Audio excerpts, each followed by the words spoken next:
இன்னைக்கு ஈவினிங்லேருந்தே little bit of not well தான் அப்படிங்கிறதுனால அம்மா எனக்கு இந்த மாதிரி கருவேப்பிலை போட்டு மோர் அடிச்சு கொடுத்தாங்களா.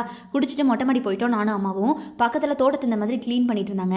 இயற்கையை பார்த்தாலே என்ன ஒரு ஆனந்தம் அப்படிங்கிற மாதிரி மனநிலை சூப்பர் ஆயிடுது.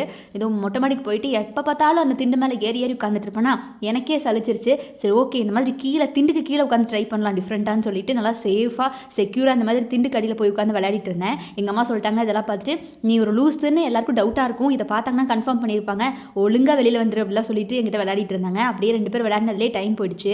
டின்னர் டைமுக்கு அம்மா இந்த மாதிரி கேரட்டும் வெங்காயமும் போட்டு ஊத்தாப்ப மாதிரி சுட்டுருந்தாங்க அந்த ஃபார்மேட்டில். அப்புறம் அப்பா சைட் டிஷ்க்கு இந்த மாதிரி பாறை மீன் தலை பீசஸ்லாம் வாங்கிட்டு வந்திருந்தாரா. இது சூப்பராக இருந்துச்சு. ஆனால் கொஞ்சம் கொஞ்சம் சின்னதாக வத்தலும் தொத்தலுமான பீசஸ் போல். ஐ திங்க் இதெல்லாம் வந்து குழந்தை குட்டிங்கன்னு நினைக்கிறேன். சின்னதாக இருந்துச்சு, தெரியல. பெரிய பீசஸாக இருந்தால் தானே பெரியவங்க மீனாக இருக்கும். அப்படி தான் நான் நினச்சிட்டு அப்பாட்ட கேள்வி கேட்டுட்டு இருந்தேன். எங்கள் அப்பா பேசாமல் சாப்பிடு சாமி அப்படின்னு சொன்னோன்னே நான் சாப்பிட ஸ்டார்ட் பண்ணிட்டேன். அப்புறம் இதோ இந்த மாதிரி தக்காளி பச்சி தான் அம்மா வந்து பார்த்திங்கன்னா தோசை, இந்த கேரட் வெங்காய தோசைக்கு செஞ்சுருந்தாங்களா. இன்றைக்கி டின்னர் இந்த மாதிரி டேஸ்டியாக முடிஞ்சுது.